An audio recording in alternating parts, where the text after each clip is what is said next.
દેવા જ બેઠા છો. નિર્દોષ ભાવ, દીવ ભાવ, સંબંધ ભાવ કાયમ રહે.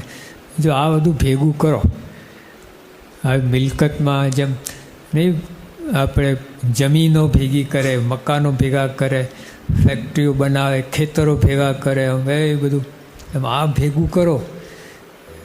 નિર્દોષ ભાવ, દીવ ભાવ, આ બધા હરિભક્તોમાં નિર્દોષ જાણો, દીવ ભાવ રાખો. ભગવાનના ભક્તો છે બધા, અક્ષરધામના મુક્તો છે જ. તમે માનો કે ના માનો, છે જ બધા.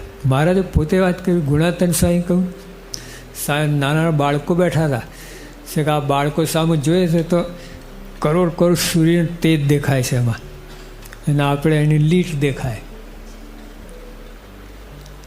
બાળકની લીટ દેખાય, આંખો બમણતી દેખાય, અને એમને કરોડ સૂર્ય તેજ દેખાય લીટની અંદર.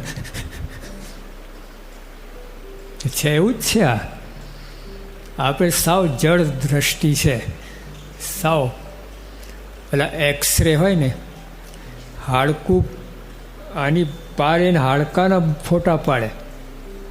બોલો, આંખથી ના દેખાય, હાડકું દેખાય, અને ઓલો કેમેરા એ ના પાડે. એક્સરે કેમેરા હોય એ જ હાડકાનો ફોટો પાડે. એમ ઓલી સામાન્ય દ્રષ્ટિ, એક્સરે દ્રષ્ટિ, અને આ દિવ્ય દ્રષ્ટિ, આ જીવને ભેદી નાખે. આ પુરુષો જીવ જોતા હોય, જીવનો ફોટો પાડે, તરત ખ્યાલ આવે કે આ મુમુક્ષુ છે, આ અસુર છે, ખ્યાલ આવી જાય, ફોટો પાડી દે. પેલા આપણે કૃપાન સ્વામી હતા ને, જમીન સૂંઘીને કહી દેતા કે આ ગામમાં સત્સંગ થશે કે નહીં. બોલો, તે વખતે એ જમાનામાં 3 ગામમાં કૃપાન સ્વામી એમ ધૂળ શું કર્યું, અહીં સત્સંગ નહીં થાય. બોલો, ખ્યાલ આવી જાય. તો આપણે આવા પુરુષ મળ્યા છે, તો આવું બધું માગો એમની પાસે. હે મહારાજ, બધામાં દીવ ભાવ રહે, બધા નિર્દોષ દેખાય, બધાને મહિમા સમજાય, બધાને દાસના દાસ થવાય, એવું બધું માગો. ખરી પ્રોપર્ટી એ છે. આ તો પૈસો, જમીન, આ બધું માગે, કાંઈ રહેવાનું નથી, કોઈનું રહેવું નથી, બધા મૂકી મૂકીને જતા રહ્યા. આ હિન્દુસ્તાનના કેટલા રાજા થઈ ગયા, બોલો, કેટલા રાજાઓ થઈ ગયા છે. આ મોગલો 1000 વર્ષ આવી ગયા, મોગલની અંદર કેટલા રાજા થઈ ગયા. ખાલી એક જ રાજાએ રાજ કર્યું છે 1000 વર્ષ, એમાં કેટલા બધા થયા. કોની જમીન, કોનું રાજ, કોની દિલ્હી, બોલો. 5-25 વર્ષ એટલું, પછી તો એ ઉપડે, પછી મૂકીને જાય, પછી એને સાથે લઈ જાય છે કંઈ. તો આ લોકનું શું કામ ભેગું કરો, આ લોકનું શું કામ માંગણી કરો? જે છે પતાવી દેવાનું. આ માગો, આ જ્યાં જઈને રહેવાનું છે એ માગો ને. આ લોકોને શું કામ માગો છો? આ મંદિર મોટું થઈ ગયું, દર્શન કરીએ છીએ, સ્થાન થઈ ગયું, સુખ શાંતિ બહુ રહે. વડતાલથી 3 ગાઉ સર્વોપરી સ્થાન, અહીં 3 શિખરનું મંદિર થાય ને અક્ષર મહારાજને આપ બેસો તે પ્રાર્થના. બેસી ગયા, યુગિયાવા સંકલ્પ કરેલો, પછી બધા ભૂલી ગયા સંકલ્પ એમનો. બીજું ત્રીજું, અને પછી એક નાનું મંદિર કારણ વિચારો તો ગામ બહાર. એમાંથી બધું એવા સંજોગો ભેગા થયા અને આ 3 શિખરનું મંદિર થઈ ગયું. અને શાસ્ત્રીમાં જ બેસી ગયા એક શિખરમાં. તો બોલો, તે યોગીયા પણ સંકલ્પ એવું બધું થયું છે. ભલે ને તમે ગમે ઊંચા નીચા થાવ, એમે સંકલ્પ કર્યો, સિદ્ધ થયા, હવે રહે જ નહીં. લાખો માણસનો વ્યવહાર સુધારો, ને મોટા પ્રધાનો, પ્રોફેસર, માતા ઘસે એ પ્રાર્થના. તમારા શિષ્ય થાય, તમારા સંતો દ્વારા સ્વામીનું નામ જાગૃત થાય, તે પ્રાર્થના કરીએ છીએ.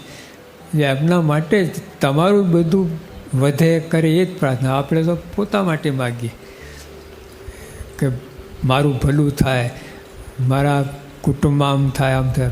આ સ્વામી તો બીજા માટે માગે છે, શાસ્ત્રીવાદ માટે માગે કે તમારું જ્ઞાન પ્રસરે, એટલે તમે જે દાખલો કર્યો છે અક્ષર ઉપાસના ખૂબ વધે, લોકો પ્રચાર થાય, એવું માગ્યું. આવું આપણે કોઈ માગ્યું છે પ્રાર્થના? કોઈ સાહેબ ભૂલથી પ્રાર્થના થઈ છે ખરી?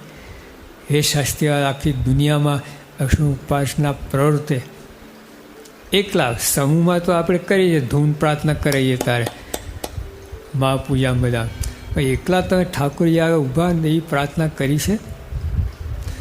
હે મહારાજ, આખી દુનિયામાં તો સ્વામિનારાયણ નામ ગાજતું થાય. સંતોએ કર્યું પ્રાર્થના એકલી વ્યક્તિગત. સમૂહમાં તો બધા લાજે શરમે કરી જ પડે બધી. હા, સંગતમ વ્યક્તિ પ્રાર્થના કરી તો એમનામ ક્યાં હેત છે? જેનામાં હેત હોય એના માટે પ્રાર્થના થાય છે. બાબામાં હેત હોય એના માટે પ્રાર્થના થાય, સગાલામાં હેત એના માટે પ્રાર્થના થાય, બૈરાજમાં હોય એમાં પ્રાર્થના થાય. તો ભગવાનમાં હેત હોય તો ભગવાન માટે પ્રાર્થના થાય જ. હે શાસ્ત્રી મહારાજ, તમારું અક્ષરનું જ્ઞાન આખી દુનિયામાં પ્રસે. જો યોગી આપણને હેત હતું તો આ પ્રાર્થના કરી એમને.